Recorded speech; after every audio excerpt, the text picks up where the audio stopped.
خود باقاعدہ گفتگو ہے. ایک صاحب کی نام ہمارے ذہن سے نکل گیا, مشہد میں ان کا ہوٹل ہے, اور ہوٹل بھی ان کے بقول 5 اسٹار ہوٹل ہے. وہ کہتے ہیں کہ رات کو میں نے خواب دیکھا تقریباً 1-1:30 بجے کہ مجھے آواز آ رہی ہے, اور میں خواب میں سوچ رہا ہوں جیسے آواز امام رضا علیہ الصلوۃ والسلام کی ہے کہ کل ایک میرا مہمان آنے والا ہے جو کتا ہے, اس کی مہمان نوازی کرنا. کہتے ہیں اٹھا کہ پتہ نہیں کیا ہے, پھر سو گیا. تو پھر مجھے باقاعدہ زری نظر آئی امام کی کہ وہاں سے آواز نکل رہی ہے کہ کل ایک مہمان آئے گا تمہارے پاس جو کتا ہے, اس کی مہمان نوازی کرنا. کہتے ہیں بالکل تعجب ہوا, لیکن پھر میں اتنا تھکا ہوا تھا کہ پھر سو گیا. کہتے ہیں تیسری دفعہ جو ہے بہت ہی واضح طریقے سے دوبارہ مجھے حکم ہوا, تیسری دفعہ حکم ہوا. کہنے لگا اب میں اٹھا اور ڈائریکٹ حرم چلا گیا. وہاں میں نے نماز پڑھی, گریہ کیا, واپس آیا. نیند نہیں آ رہی تھی.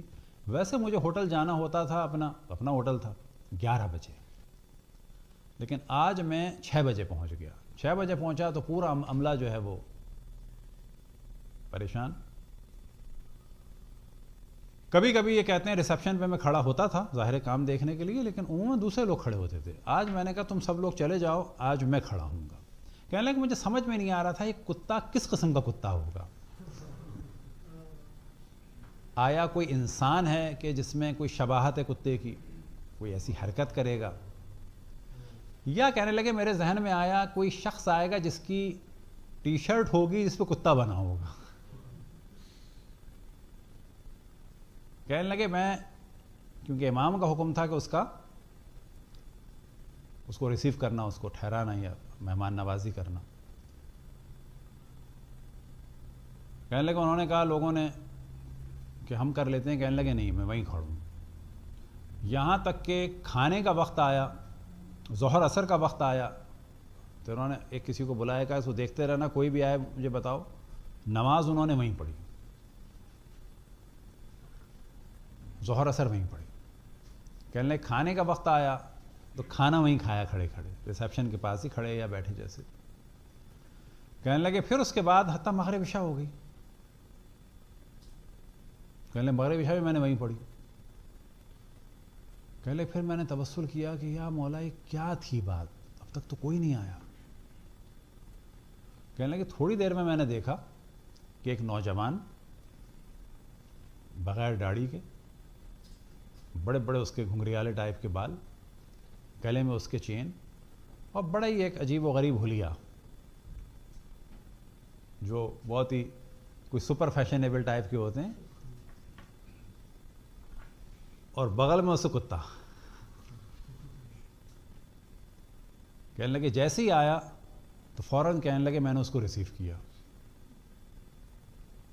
اور اس کے بعد جو ہے اس نے کہا کہ کمرہ ہے, انہوں نے کہا ہاں.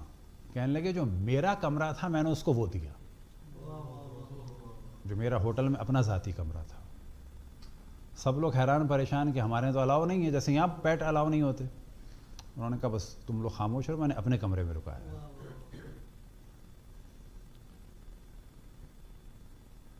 اب اس کے بعد وہ ڈائننگ ہال میں آیا تو ساتھ آیا. کچھ لوگ ناراض ہوئے ظاہر, تو کہنے لگے میں نے سب سے کہا کہ میں آپ کی جانب سے معذرت چاہتا ہوں, اگر آپ لوگ انکمفرٹیبل ہیں اس کی وجہ سے تو میں آپ کو دوسرے ہوٹل میں بھیج دیتا ہوں, اور یہ جو آپ کو ڈسٹرب کیا ہوگا میں نے کہ آپ یہاں سے وہاں گئے ہیں, تو یہ سارا کرایہ میرا معاف ہے 2-3 دن کا, وہاں سے آپ دیجیے گا کرایہ.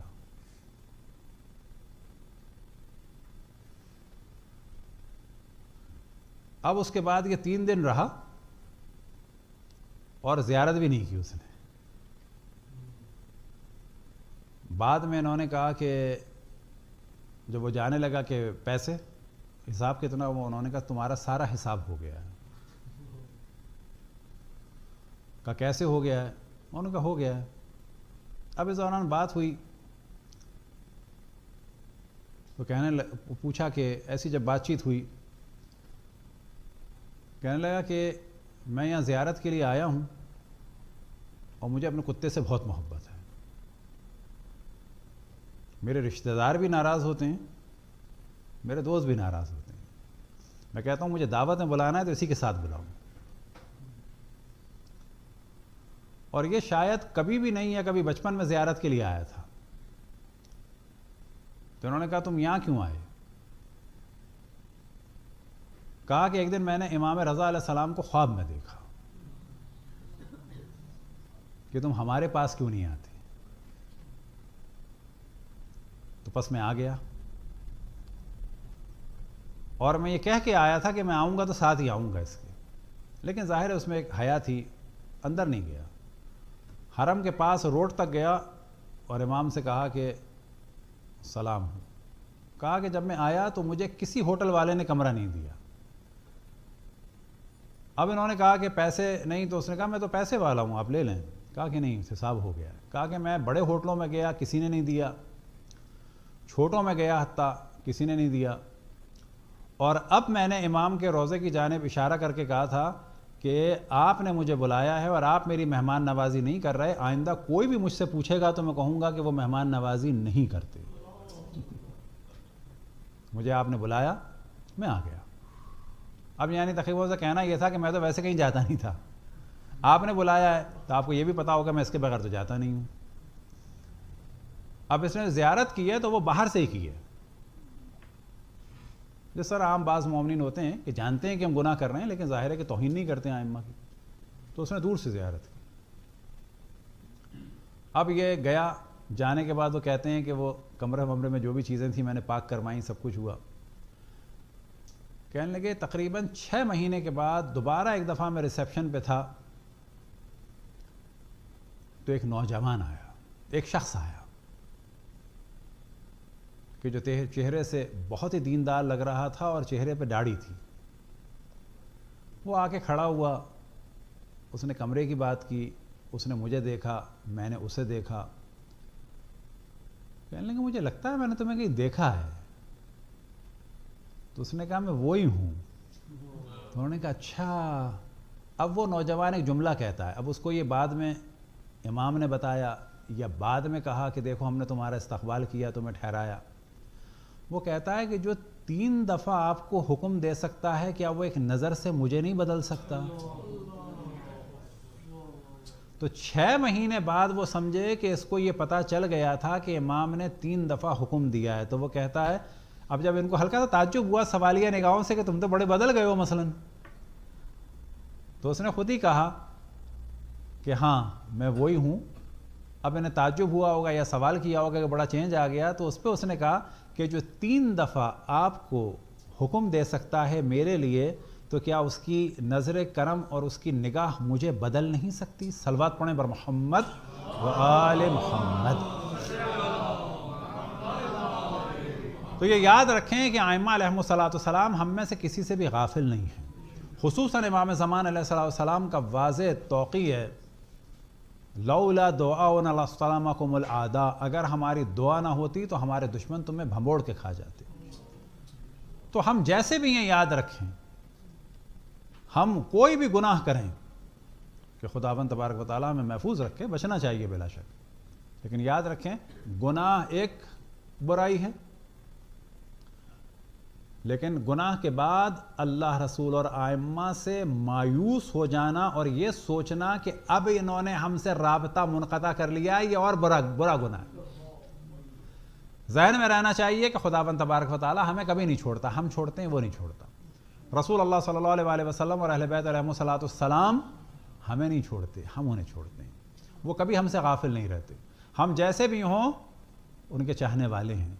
اور ہمیشہ میں ایک جملہ کہتا ہوں، ایک ہمارے استاد نے کہا تھا، خدا ان کے درجات کو بلند سے بلند فرمائے، کہ یاد رکھو کہ امام زمان علیہ السلام کے علاوہ ہمارا کوئی نہیں ہے، یعنی اور باقی ائمہ وہ ہمارے زمانے کے ہیں۔ یہ تو آپ سب سمجھ گئے، بڑی سادی سی بات ہے، سب اس پہ یقین رکھتے ہیں، لیکن انہوں نے ایک دوسری بڑی ڈیلیکیٹ بات کہی کہ جو ہم کہنا چاہ رہے ہیں کہ یہ بھی یاد رکھو کہ ہمارے علاوہ ان کا بھی کوئی نہیں ہے۔ ان کے علاوہ ہمارا نہیں ہے، ہمارے علاوہ ان کا کوئی نہیں ہے۔ وہ ہم سے بڑی محبت کرتے ہیں، ہم جیسے بھی ہوں وہ ہم سے محبت کرتے ہیں، لیکن ہم جب گناہ کرتے ہیں تو ان کا دل دکھتا ہے۔ ہم ان کی بگڑی ہوئی اولادوں کی طرح سے ہیں، وہ ہم سے غافل نہیں ہیں، ان کے دل میں ہماری بڑی محبت ہے، اور یہی محبت ہے کہ ہمارے گناہ کی وجہ سے وہ پریشان ہوتے ہیں، لیکن ایسا نہیں ہے وہ ہمیں چھوڑ دیتے ہیں، چھوڑتے ہمیں نہیں ہیں۔ اور اس جانب توجہ رہے کہ خود میں بھی ہمیشہ یہ کہتا ہوں کہ امام زمان علیہ السلام کی بارگاہ میں ہم کہیں کہ جیسا ہمیں ہونا چاہیے ہم ویسے تو نہیں ہیں، لیکن ہم کیا توسل کریں امام کی بارگاہ میں کہ جیسا ہمیں ہونا چاہیے ویسے تو نہیں ہیں، لیکن ہاں ایک خصوصیت ہے، وہ خصوصیت یہ ہے کہ ہم آپ سے اور آپ کے اجداد سے اور خصوصاً آپ کی جدہ حضرت فاطمہ سلام اللہ علیہا سے محبت کرتے ہیں، اور ہم بہت برے ہیں لیکن ہم آپ اور آپ کے اجداد اور آپ کی جدہ حضرت فاطمہ سلام اللہ علیہا کے قاتلوں سے نفرت کرتے ہیں۔ ہم میں کوئی خصوصیت نہیں ہے سوائے اس کے کہ آپ سے محبت کرتے ہیں، آپ کے اجداد سے اور آپ کی جدہ سے محبت کرتے ہیں، اور آپ اور آپ کے اجداد اور آپ کی جدہ کے دشمنوں سے نفرت کرتے ہیں۔ بس اس محبت اور اس نفرت، اس حب اور اس بغض کے صدقے میں ہم پر نظر کرم فرمائیں۔ صلوات پڑھیں بر محمد و آل محمد۔